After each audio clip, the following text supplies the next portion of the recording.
Listo, chiquillos, buenas tardes. Espero que estén muy bien. ¿Ya? Vamos a comenzar entonces inmediatamente la clase. Déjenme compartir pantalla.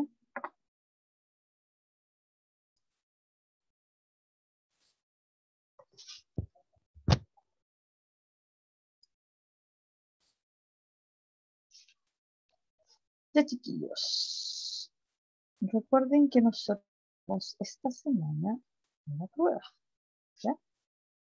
Y esta prueba va a ser el próximo viernes, ¿ya? Entonces, nosotros habíamos dicho, si no me equivoco, para el jueves, pero la vamos a, no, para el viernes. Para el viernes, entonces, habíamos dicho, y se mantiene entonces el día viernes. Y que lo que recordemos nosotros que nosotros estamos viendo la sociedad chilena, específicamente algunos aspectos, pero en el cambio de siglo entre el siglo XIX y el siglo XX, ¿ya?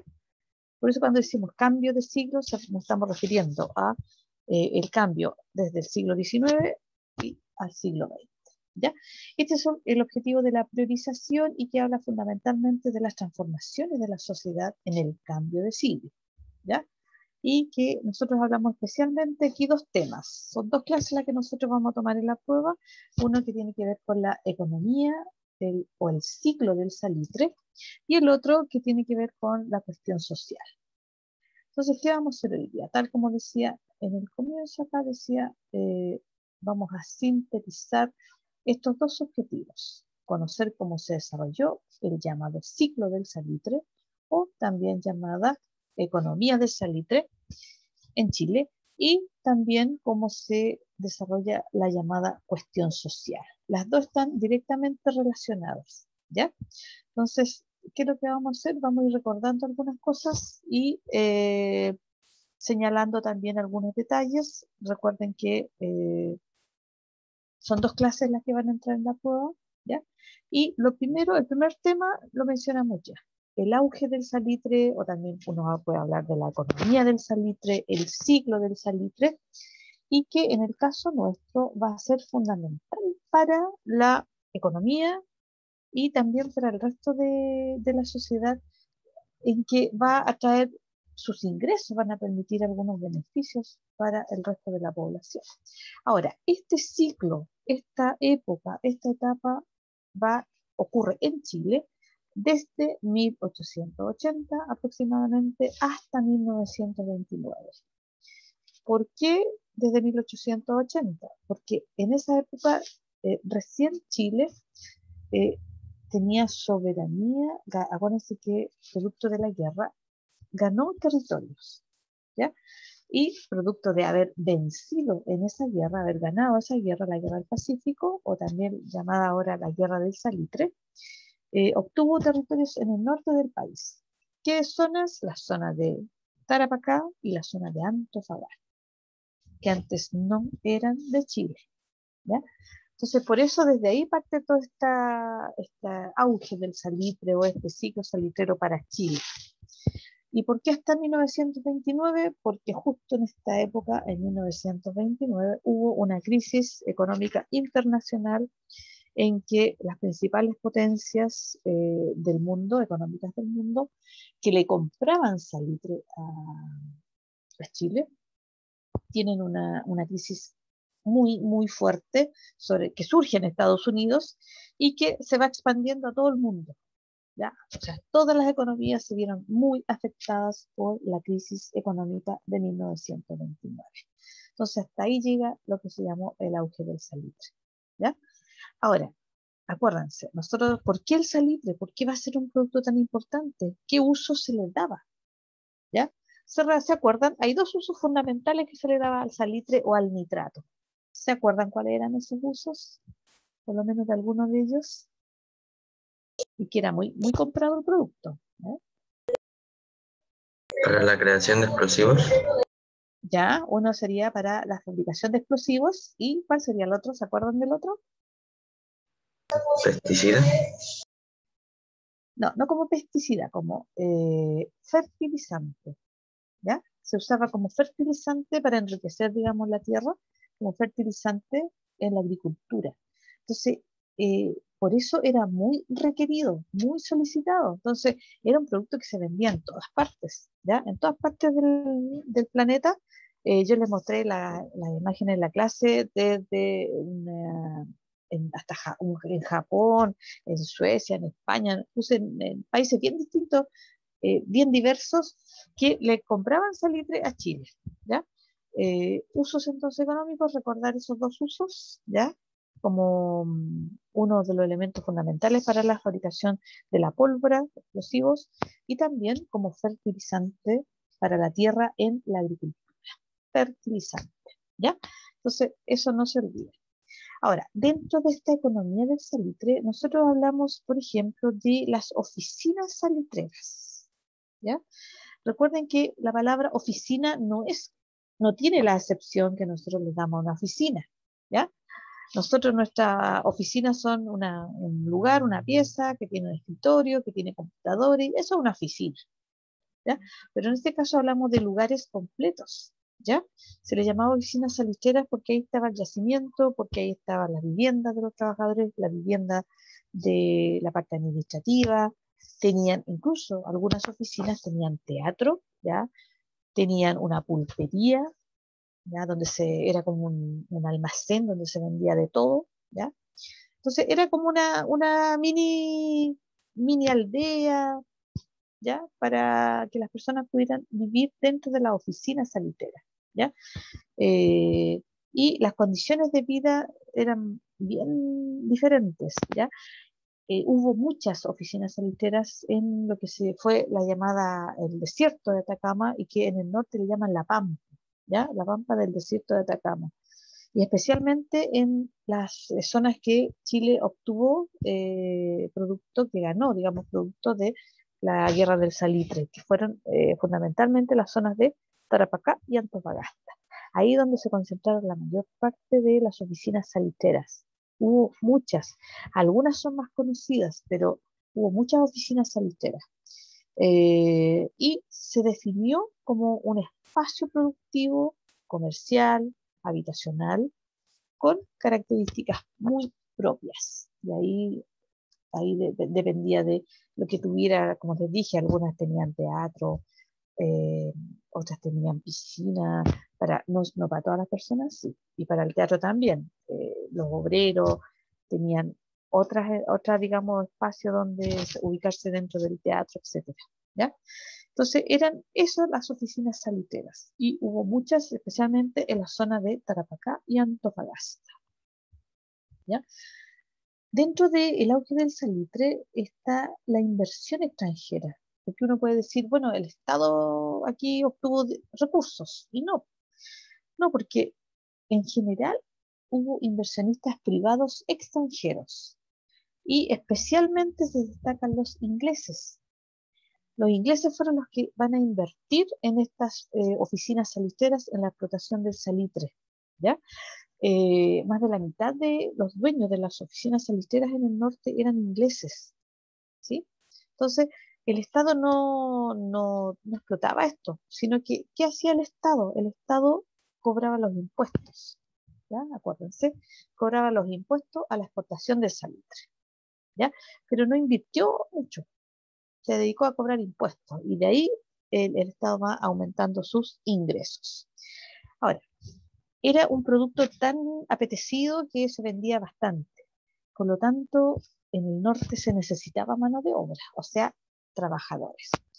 Y mucha gente migró desde la zona sur, de la zona central, al norte, ¿ya? Se trasladaron ahí para trabajar en las oficinas salitreras. ¿Por qué? Porque pensaban que, como era un producto que era muy apetecido, muy solicitado, era un producto que se vendía a un buen precio, por lo tanto, los sueldos, los salarios que se pagaban ahí eran buenos. Pero nosotros sabemos que no era así, ¿ya? Nosotros sabemos que dentro de la oficina salitrera se usaban otro medio de pago, que no era el dinero que se usaba en el resto del país, ¿ya? sino que se usaba otra forma de pago, que eran las fichas. ¿Ya? ¿Se recuerdan? Que era válida solo en la oficina salitrera donde trabajaba, digamos, el obrero. Entonces, aquí hubo mucha migración, la gente se entusiasmó mucho por ir al norte a trabajar en la industria del salitre y a engancharse ahí en la oficina salitrera, porque veían como un cambio para su vida también, ¿ya? Entonces, eso es también ahí muy importante. Ahora, el Estado recaudaba muchos impuestos, ¿ya? Por lo tanto, aquí todo esto va a impactar en la economía del país de la época. Entonces, como recaudaban muchos impuestos, los ingresos van a aumentar. O sea, ingresa mucha plata por producto de los impuestos, por lo tanto, va a aumentar ese ingreso. Cuando hablamos de ingreso, estamos en ingreso fiscal, estamos hablando de los recursos en dinero que entran para el Estado. ¿Ya? Si hay más impuestos, se cobran más impuestos, obviamente el ingreso fiscal va a aumentar. Ya en 1910, del total de todos los ingresos que tenía el Estado en 1910, la mitad de esos ingresos correspondía a el salitre, a los impuestos pagados por la exportación del salitre. O sea, la economía en esa época era muy dependiente en este caso, del salitre. Si el salitre tenía algún problema, imagínense, la mitad de los ingresos producidos, digamos, que llegaban a Chile, que ingresaban a Chile, eran de salitre. Así que ahí es bien importante eso. Y por otro lado, no solamente permitió que se mejorara lo que fue la industria del salitre y los ingresos del Estado. También hubo otros sectores que también se vieron favorecidos. Nosotros dijimos que la agricultura, la ganadería, porque en el norte, por ejemplo, se necesitaba más alimentos, ¿ya? Porque acuérdense, la zona norte es un desierto la mayor parte del territorio. Hay zonas donde se puede cultivar, pero son una especie de oasis, donde hay agua, por ejemplo, o se puede acceder al agua, y el resto es una zona desértica. Por lo tanto, la gente que se estaba yendo mucha hacia el norte necesitaba alimentos, ¿ya? Y en la zona centro-sur, donde se producen esos alimentos, ahí se iban, digamos, a reactivar y a producir para enviar estos alimentos hacia la zona norte. Las fábricas también, muchas de estas fábricas empezaron a desarrollarse, ¿ya? En las zonas urbanas especialmente.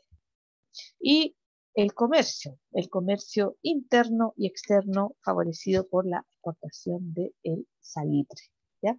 Uno de los productos más importantes que se exportaba, por no decir el más importante en la época, era el salitre. Entonces, los puertos se desarrollaron porque tenían que llegar, este salitre tenía que llegar a distintas zonas.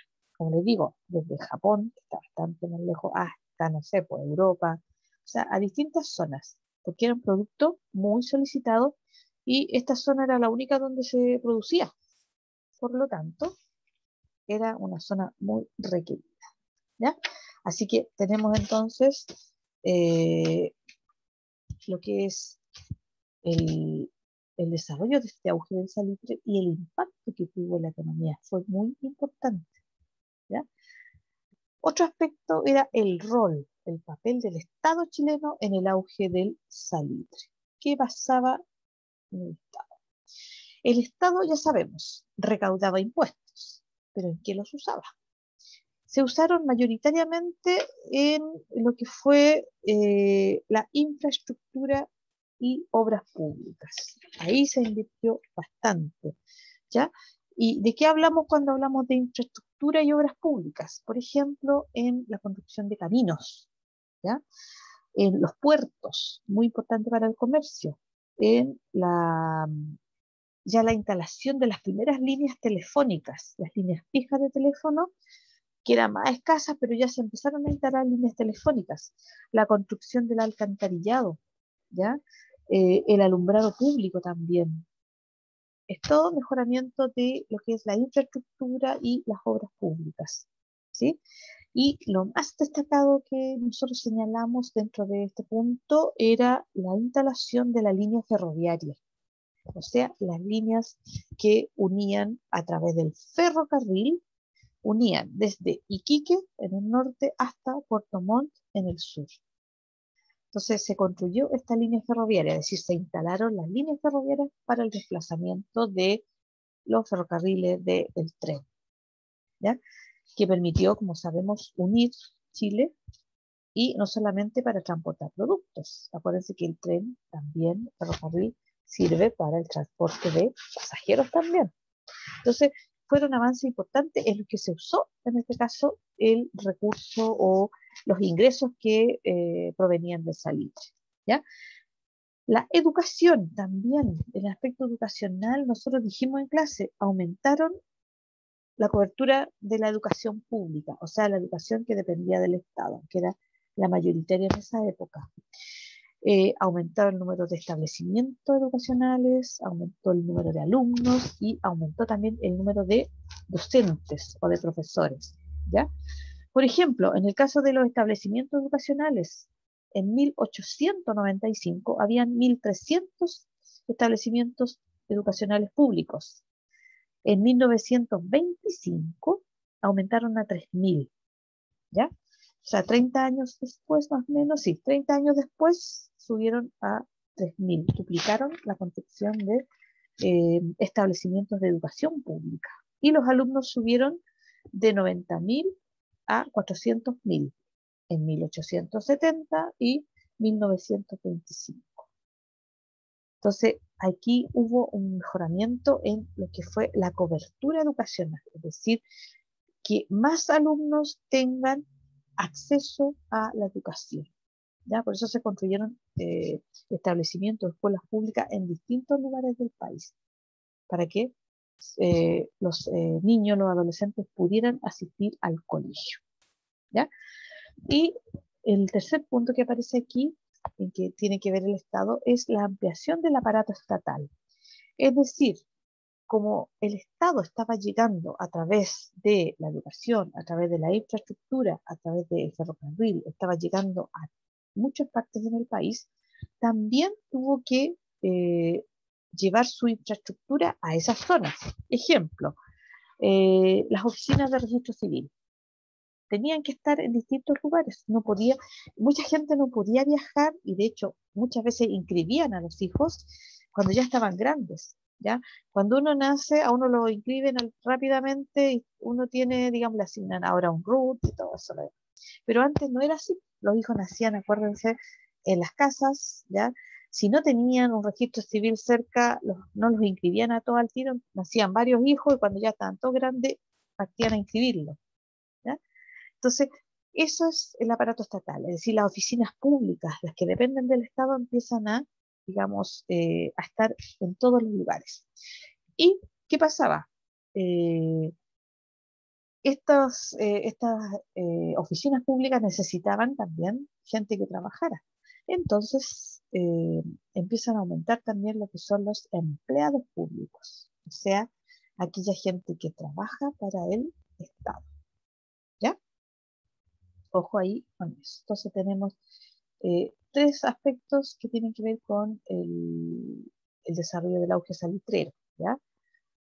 Características que vimos recién, después tenemos el impacto económico y después el rol o el papel del Estado en este auge, en este gran desarrollo del salitre, ¿ya?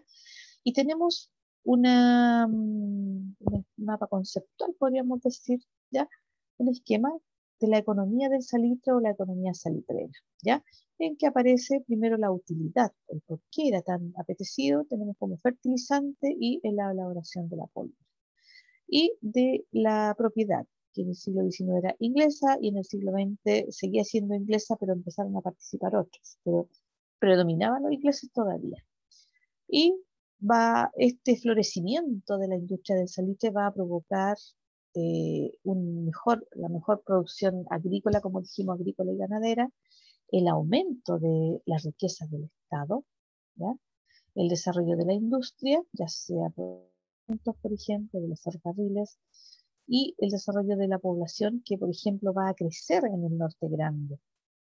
¿Por qué va a crecer? Porque va mucha gente desde la zona sur, de la zona central de Chile, se trasladan al norte para trabajar en las oficinas salitreras, ¿ya? Y esto, como dijimos antes nosotros, este ciclo se va a desarrollar aproximadamente desde 1880 hasta 1929, ¿sí? En que Chile va a depender fundamentalmente de lo que es el salitre, ya que es un mineral, como ya dijimos, que tiene estos usos económicos y que va a ser fundamental en lo que es el desarrollo de la economía chilena del siglo, finales del siglo XIX y comienzos del siglo XX, ¿ya? Y que en la actualidad, si nosotros lo pudiéramos comparar, diríamos que es comparable a la riqueza que entrega, en este caso, el cobre. Pero el Estado no solamente, el Estado actúa como dueño de empresas que tienen que ver con el cobre, ¿ya? Que fue nacionalizado. No es solamente cobrar impuestos, no.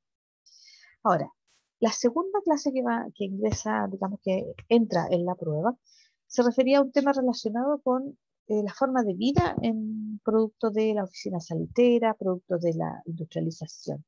Y fue la cuestión social, ¿ya? La cuestión social es un concepto que surge en Europa, ¿ya? ¿Para qué? Para referirse a los problemas que afectaron a los trabajadores, ¿ya?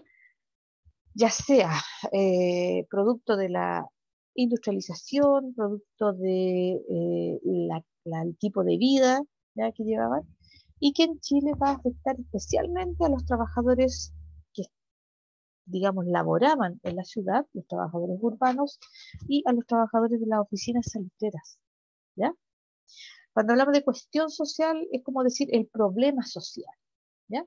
Un término que fue, digamos, se inició su uso en Europa. Nosotros podríamos decir el problema social que aquejó a los trabajadores de la ciudad, digamos los obreros de la ciudad, y también a los de las oficinas salitreras y de la minería en general, ¿ya?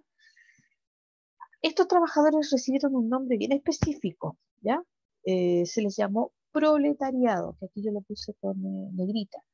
Y dice, en Chile este grupo estaba integrado por los obreros de las fábricas urbanas, es decir, de la ciudad, los trabajadores de minas y oficinas salitreras.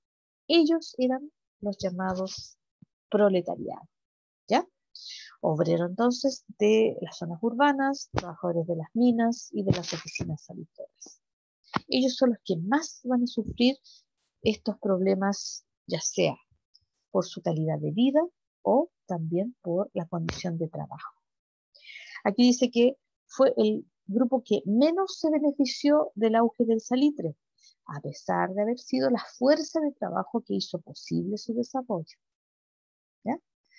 Entonces, la cuestión social, en el caso de Chile, va a afectar al grupo llamado proletariado, ya sabemos quién integraba en el proletariado, y qué tipo de problema. Están englobados en dos aspectos: la calidad de vida, o sea, el tipo donde vivían, las condiciones en que vivían, y también los problemas laborales, ¿ya? Problemas en el trabajo. Pensemos que no tenían normas o leyes que protegieran a los trabajadores, ¿ya? Entonces, ¿qué factores en Chile van a ser influyentes o importantes en la cuestión social? Primero, la migración campo-ciudad, ¿ya? Es decir, un grupo de trabajadores que emigró de la zona sur hacia la zona norte, hacia la oficina salitera, y también hacia las ciudades más grandes, como por ejemplo Santiago, Valparaíso, ¿ya? Mucha gente se trasladó desde las zonas rurales, del campo, a ciudades más grandes. ¿Por qué? ¿Por qué creen ustedes que se trasladaron?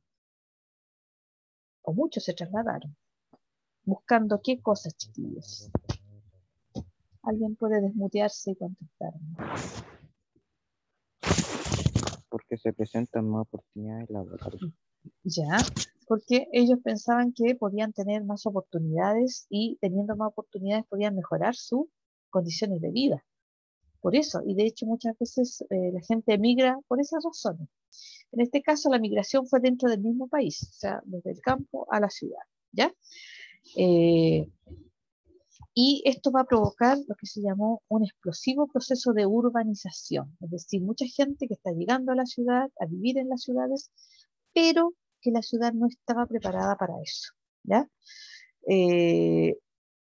¿Y qué es lo que hacían entonces? ¿Dónde vivían? Muchos de esta gente, de estas personas que se venían acá a las ciudades, lograban vivir en unas, arrendaban, pagaban por arrendar en la ciudad, dentro de la ciudad, algunas piezas. Y las familias completas muchas veces vivían en una sola pieza, ¿ya?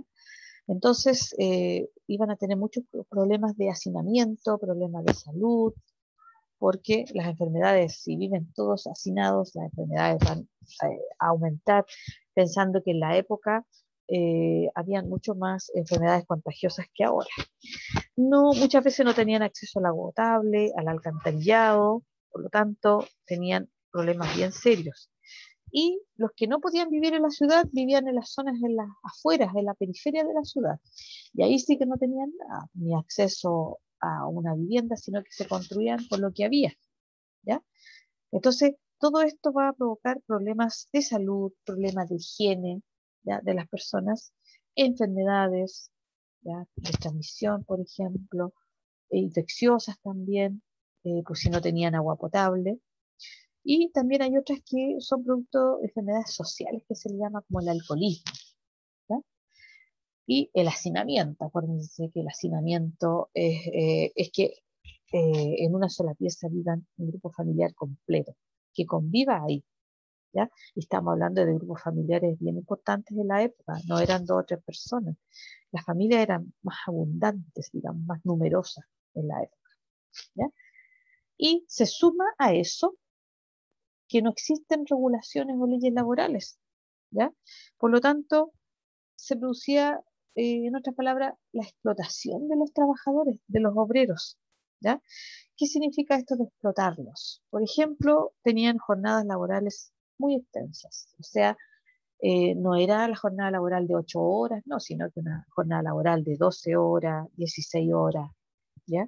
No, no estaba eso regulado, no tenían días de descanso, no había el descanso del día domingo, del día sábado, no. La ley de descanso dominical surgió posteriormente, ¿ya? Había bajos salarios, porque no se regulaba eso. El Estado no intervenía en eso, ¿ya? Dejaba que todo se regulara a través del acuerdo entre el empleador o y el trabajador, ¿ya? ¿Se recuerda lo que pasaba con los salarios de las que recibían los obreros de las oficinas salitreras? ¿Qué tipo de sueldo o salario recibían? Las fichas, Las fichas, ¿cierto? Y las fichas, como nosotros sabemos, no tenían validez solamente en la, digamos, en la oficina la que las pagaba. pulpería, Te escuché entrecortado. ¿Qué me dijiste? la pulpería, En la pulpería, exactamente, ¿ya? Eh, y eso era considerado prácticamente un abuso, porque se supone que el trabajador realiza su faena, realiza su trabajo y a cambio tiene que recibir un pago, pero no un pago que le sirva ahí dentro de la oficina, sino que si él necesita adquirir para su grupo familiar, para él, no sé, un elemento que a lo mejor no está en la oficina sanitaria y tiene que ir a Iquique, por ejemplo, el dinero que le pagaban debía haberle servido, pero no era así. Por lo tanto, eso también era un abuso que cometían las oficinas salitreras en que les pagaban así, con esas fichas que eran válidas solamente dentro de la oficina en la que ellos estaban trabajando, ¿ya? Entonces, eso también era parte de los reclamos que empezaron a hacer los trabajadores y empezaron a manifestarse, ¿ya? A manifestarse a través de huelgas, a través de organizaciones que ellos tenían. Y el Estado, que lo que hizo, no aceleró lo que eran las leyes laborales, sino que más bien reprimió ¿ya? Fuertemente, violentamente a los trabajadores que empezaron a protestar, ¿ya? ¿Y dónde surgen estas protestas? Surgen en lo que son las oficinas salitreras y también en algunos puertos, como Valparaíso, por ejemplo, ¿ya? En que los trabajadores se unen, ¿ya? En organizaciones para, digamos, defender sus derechos, y que no se les pague, por ejemplo, se les regule el horario de trabajo y no se les pague, por ejemplo, con estas fichas, que eran válidas ahí nomás. Entonces, este problema de la cuestión social no es un problema que ocurra solamente en Chile, sino que a nivel internacional. En Europa, por ejemplo, también, donde surge, por ejemplo, la revolución industrial, que es donde parte toda esta situación, eh, también empiezan a haber algún tipo a surgir ideas que plantean algunas soluciones a este problema, ¿ya? Nosotros en clase vimos algunas de estas soluciones. Veamos cuáles serían estas respuestas frente a la cuestión social. Nosotros mencionamos 5. ¿Se recuerdan? Primero vimos el liberalismo, ¿ya? ¿Qué es lo que plantea el liberalismo? El liberalismo decía que el rol del Estado tenía que ser más activo, o sea, el Estado tenía que intervenir para que no se repitieran estos problemas sociales. O sea, el Estado tenía que intervenir para mejorar o hacer leyes que protegieran al trabajador, mejorar las condiciones de vida de los trabajadores, ¿ya? Entonces, aquí el liberalismo planteaba, entre otras cosas, que el Estado es el que tenía que asumir esto, ¿ya? Hay otro tipo de, digamos, de respuesta que, por ejemplo, da el social cristianismo, o también se le llamó la doctrina social de la Iglesia, ¿ya? En que la Iglesia católica se da cuenta también que existe este problema social de los trabajadores, y a través de documentos oficiales que se llaman encíclicas, ¿ya? Redactan una encíclica que se llamó, y todas tenían nombre latín es Rerum Novarum. ¿Qué significa esto? Significa de las cosas nuevas. Un documento que estuvo a cargo del Papa de la época, el Papa León XIII. Ahora, esta encíclica fue hecha en 1891, o sea, cuando ya estaba terminando el siglo XIX. ¿Y qué planteaba respecto de la cuestión social o del problema social?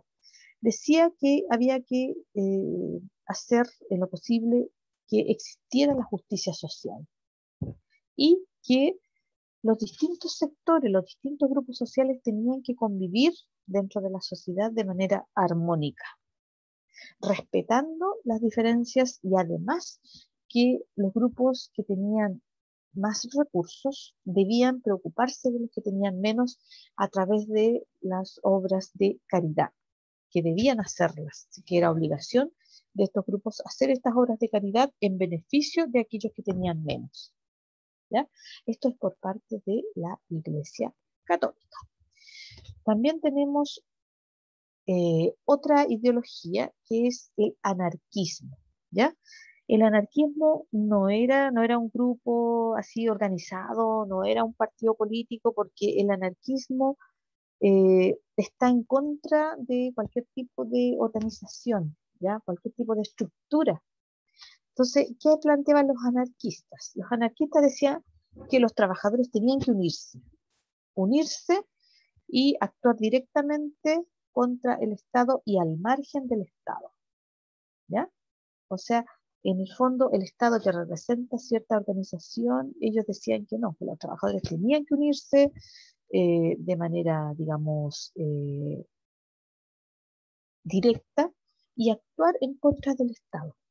Ya que el Estado no había actuado en beneficio de los trabajadores, ellos decían que había que unirse y había que actuar, protestar, salir a la calle, manifestarse, hacer huelgas en contra del Estado y presionar al Estado, ¿ya?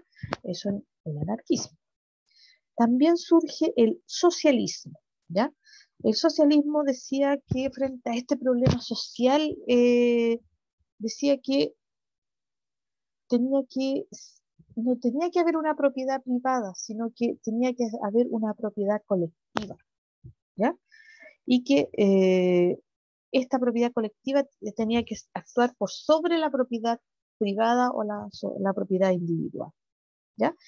Y que el Estado tenía que tener amplios poderes para organizar esta sociedad en que eh, la propiedad iba a ser colectiva, ¿ya? Entonces, propiedad colectiva y no privada, y amplios poderes para el Estado para organizar esta sociedad en que la propiedad iba a ser colectiva, o sea, de todos, ¿ya? Y que todos vamos a tener acceso, ¿ya? Estoy resumiendo solamente. Y el comunismo. ¿Qué es lo que plantea el comunismo? Tiene como similitudes con el socialismo. El comunismo planteaba que para evitar estos problemas sociales o esta cuestión social, tenía que haber una sociedad sin clases. O sea, que no hubiesen clases sociales, que fuéramos todos iguales. Y sin propiedad privada.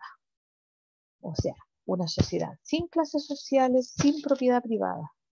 ¿Ya? Y a esa sociedad sin clases, sin propiedad privada, se le iba a llamar la sociedad comunista, ¿ya? Es decir, los bienes, todo iban a ser comunes, una propiedad colectiva. Por eso ambos se parecen. Yo estoy resumiendo, tanto el socialismo, el comunismo son ideologías que tienen una base ideológica bastante más compleja, ¿ya? Pero que en el tiempo no nos alcanza y tampoco se requiere, digamos, para aprender sobre esto, ¿ya? Simplemente ustedes lo que tienen que saber es que existieron estas ideologías, ¿ya? Que van a surgir como respuestas frente a los problemas sociales y que todavía existen como movimientos, como ideología, incluso el socialismo y el comunismo como partido político, y el liberalismo en algunos países también, ¿ya? Entonces, son distintas respuestas frente a lo que estaba sucediendo, a los problemas sociales, ¿ya? Que existían en todos los países, en mayor o menor grado, pero en todos los países, y que en Chile van a afectar fundamentalmente al grupo que se llamó proletariado, ¿ya? Y que se refería a los obreros urbanos, obreros de las fábricas que están en la ciudad, a los obreros que trabajaban en la minería y a los trabajadores o obreros que trabajaban en las oficinas salitreras. ¿Y aquí tipo de problemas sociales? Dos, acuérdense, los problemas laborales y los problemas que nosotros podíamos llamar de calidad de vida, es decir, la vivienda, ¿ya? En la que vivían, por ejemplo. Eh, Piensen que una persona que sale a trabajar, ¿ya? No sabe el horario que va a tener, puede estar todo el día trabajando. Cuando vuelva a su vivienda, está todo, bueno, hay más gente, hacinado, no tiene las horas de descanso que corresponden, no tiene la alimentación que corresponda. Entonces, eh, es algo que está vinculado una cosa con la otra. Si yo no me pagan un buen salario, o por lo menos un salario digno, no voy a tener las condiciones para, digamos, solventar la vida que tengo que llevar, mi alimentación. Recuerden que también en esta época estaba el trabajo infantil, que también era un elemento importante de la cuestión social, ¿ya?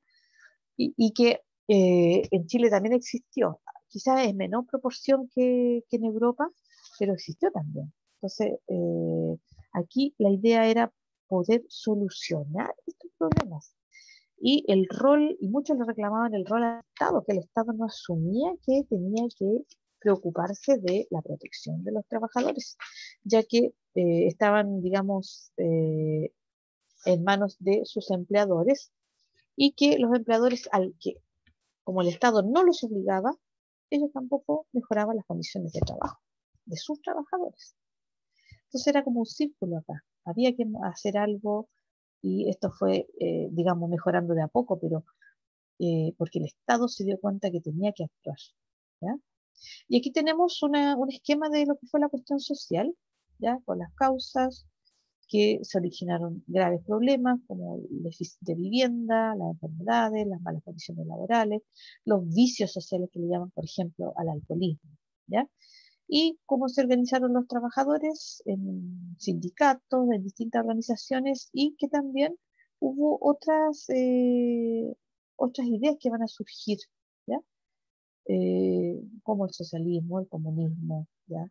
El anarquismo, la doctrina social de la iglesia, el liberalismo, etcétera, ¿ya? Y la prueba. La prueba entonces de estos dos temas que yo les voy a enviar los PPTs, que tienen que ver con las transformaciones de la sociedad chilena en el cambio de siglo, es decir, desde el siglo XIX al siglo XX, ¿ya? Que son la economía del salitre o ciclo del salitre y la cuestión social, ¿ya? Entonces la prueba el viernes va a estar en webclass y cualquier duda al correo, y la sugerencia mía es que en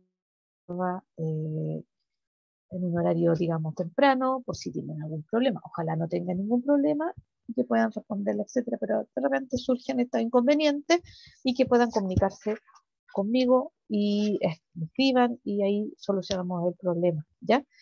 Los que ingresan ya tipo 10, 11 de la noche, ahí ya acuérdense que nosotros respetamos nuestros horarios. Yo a ustedes no los molesto tarde porque respeto sus horarios. Entonces, ojalá, como les digo, puedan acceder temprano para que si hay algún problema lo solucionemos a tiempo.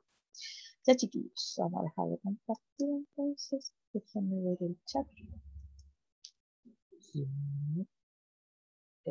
Ya. Sí, problemas de la sociedad, pero referidos específicamente a dos ámbitos, la parte laboral y la parte, digamos, de calidad de vida, la vida que tenía la gente.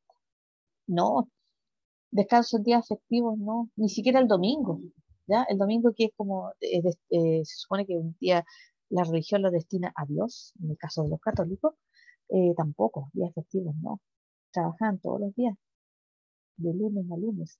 Las pulperías, sí, eran de los mismos dueños. O sea, la ficha o el dinero circulaba ahí, donde ellos, ¿ya? Por lo tanto, ahí, no, exactamente. Sí, ese era el negocio. Por eso era un abuso que se cometía y que al no tener protección los trabajadores se permitía. Y acuérdense que estamos hablando de otra época, de otra época. Nosotros en nuestra época sería inconcebible, sería mal visto, impresentable, ¿ya? Que algo sí sucediera. Entonces, era otra época en que no había la protección a los trabajadores. Era otro, los empleadores no estaban regulados por alguna ley específica, por normas. Incluso ahora las empresas tienen normas internacionales que tienen que ver con el medio ambiente, por ejemplo. En esa época, ni pensar en eso, ¿ya? Entonces, nosotros tenemos por eso en historia, cuando nosotros vemos cosas, esto es, hace más o menos un poco más de 100 años atrás. Todo eso ha ido cambiando, ¿ya? Es distinto. Entonces, por eso nosotros tenemos que hacer un esfuerzo y ponernos en esa época. Son épocas diferentes, ¿ya? Por eso cuesta de repente entender algunas situaciones, porque nosotros conocemos otra realidad, ¿viste? Eso, chiquillos. ¿Alguna duda, consulta?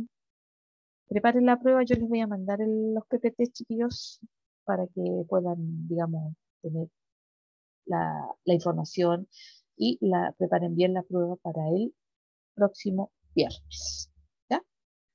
Ya pues, chiquillos, estaríamos terminando, si no hay dudas.